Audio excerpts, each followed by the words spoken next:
จงคิดไล่ ข้อที่24 5 ข้อ2ของ138บวก4 5 ข้อ2ของ75ลบ5 ข้อ2ของ162เราสังเกตเห็นว่าเป็น5 ข้อ2ฉะนั้นเราสังเกตผลคูณ2ตัวเลขเพื่อผันเปลี่ยนคือเราสังเกต138เห็นว่าสามารถผันเปลี่ยนเป็น2คูณ64โดย64เท่า8คูณ8หรือเท่ากับ8กำลัง2เราสังเกต75เห็นว่าสามารถผันเปลี่ยนเป็น3คูณ25โดย25เท่า5คูณ5หรือเท่ากับ5กำลัง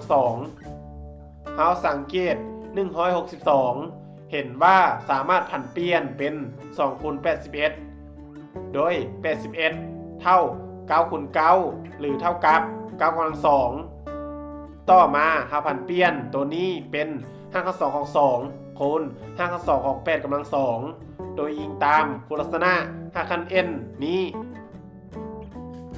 เราผันเปลี่ยนตัวนี้เป็น5ข้อ2ของ3คูณ5ข้อ2ของ5กำลัง2โดยอิงตามคุณลักษณะ5คัน n นี้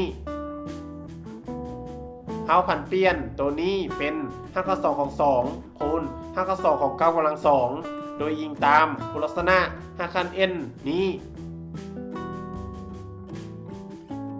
5ข้อ2ของ8กำลัง2เราถอนหากได้8โดยอิงตามคุณลักษณะ5คัน n นี้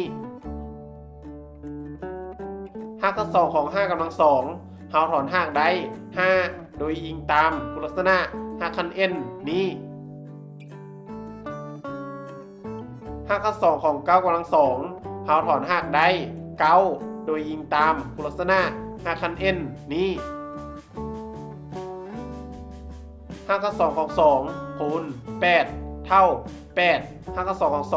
2บวก4คูณ5ข้อ2ของ3คูณ5เท่าบวก20 5ข้อ2ของ3ลบ5ข้อ2ของ2คูณ9เท่าลบ9 5ข้อ2ของ2ต่อมาเราเห็นว่ามี5ข้อ2ของ2คือกันเราเขียนคืนแล้วเรานำเอาตัวทางหน้ามาคำนวณคือ8ลบ9เท่าลบ1ลบ1คูณ5ข้อ2ของ2เท่า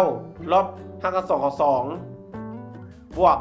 20 5ข้อ2ของ3เราเขียนคืนเห็นว่าได้คำตอบแล้วเพราะว่าบ่สามารถคิดไล่ได้อีกแล้วดังนั้นผลการคิดไล่ข้อนี้แม่น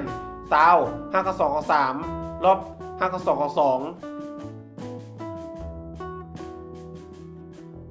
ข้อที่25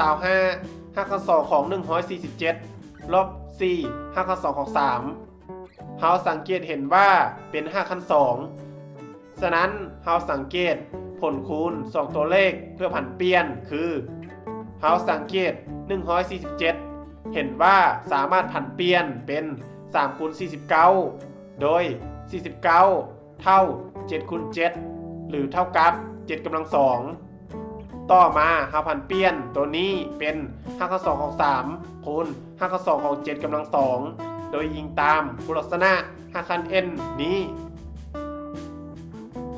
5ข้อ2ของ7กำลัง2เราถอนหากได้7โดยอิงตามคุณลักษณะ5คัน n นี้